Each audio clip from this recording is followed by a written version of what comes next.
Welcome to our mnemonic video on asthma and COPD treatment. This story will take place at a breathtaking high school Halloween party. Before we dive into the story, let's take a step back and quickly remind ourselves that the two major components that we need to overcome in asthma and COPD are airway spasm and inflammation. So let's begin the party by discussing the drugs that relieve the airway spasm. As you might know, parties are full of tricks as well as treats. And here we see our first trick with this mischievous gesture pouring beetles into the punch bowl to make Beetlejuice. Beetle sounds like buterol, which should remind you of albuterol, the first and core drug on our list for the treatment of asthma and COPD. The beetle box has two beta-shaped handles to remind you that albuterol is a beta-2 agonist. Next on the table, we see a cheerleader girl. She's dressed in a flame-shaped hat, looking out of breath after her cheer squad party performance. She was ready for a drink when she saw the beetles crawling out of the bowl, which caused her to get startled. As a result, she let go of her grip on the handle of that odd lung-shaped pom-pom.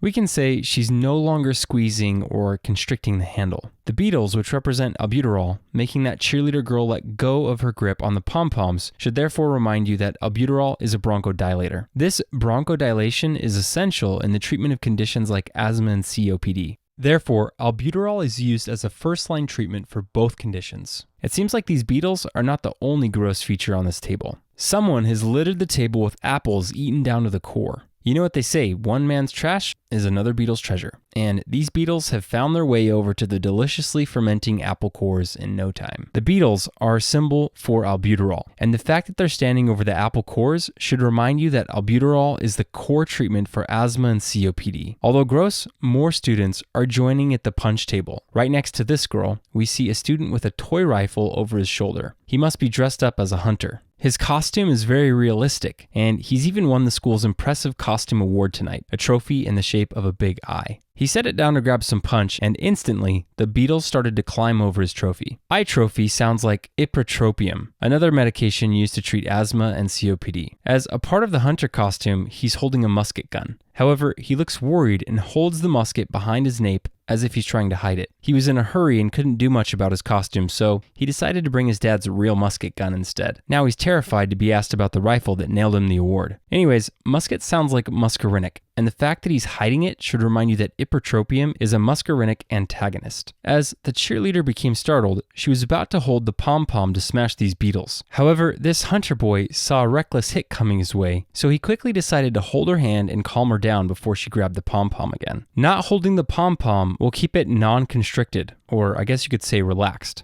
The beetles first startled the cheerleader and made her drop the pom-poms, and now the eye trophy hunter holding her hand, not allowing her to pick up the pom-pom again, is also keeping it relaxed. This idea should remind you that ipratropium acts synergistically with the core treatment albuterol to keep the bronchioles open when treating asthma and COPD. To drive this point home, remember that this beetle climbed over the eye trophy as soon as it was set on the table. So in summary, the two drugs we mentioned so far, the inhaled albuterol and ipratropium, both reduce airway spasm, and they're typically the initial drugs used in asthma and COPD exacerbation. Now let's check out how to overcome the inflammatory component of both conditions. Noticing the flames on the cheerleader's head, a kid dressed up like a bodybuilder thought it was a real fire, so he rushed to see what he could do to help. The bodybuilder costume is our symbol for steroids, since some bodybuilders use anabolic steroids to increase muscle mass and decrease fat. This bodybuilder is here to remind you that steroids can be used in the treatment of asthma and COPD. It seems like this bodybuilder had a solution for this girl's burning hat, so he quickly threw a water balloon to extinguish the fire. Fire is our symbol for inflammation, and the steroid bodybuilder extinguishing the fire with a water balloon should remind you that steroids are used to decrease inflammation in the airway in asthma and COPD. Right next to our steroid bodybuilder, we see a couple more students in showy costumes. One of them is dressed up as a predator, while the other is outfitted as a Martian predator. Predator sounds like prednisone,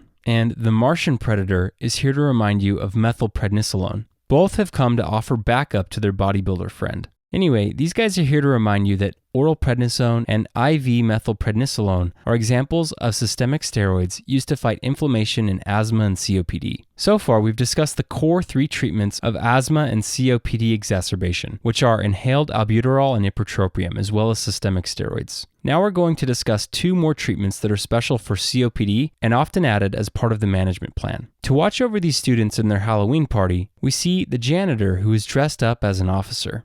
If we look closely, we can see that the costume he chose belongs to the Colorado Police Department, abbreviated COPD, our symbol for COPD. It seems as though the COPD janitor is having some breathing problems, and taking care of these kids seems to have increased his problems. Breathing problems are a recurring theme for this COPD costumed janitor. So he's got a BiPAP mask stored in his closet. He thought wearing the mask would work well with his COPD costume and would help him breathe without being noticed. Anyway, this idea should remind you that BiPAP can be used in the treatment of COPD. BiPAP is an acronym for bilevel positive airway pressure, which helps to reduce the airway spasm mechanically. Therefore, it's a core intervention that can be considered for COPD flares. In the end, it seems like this mask did its job.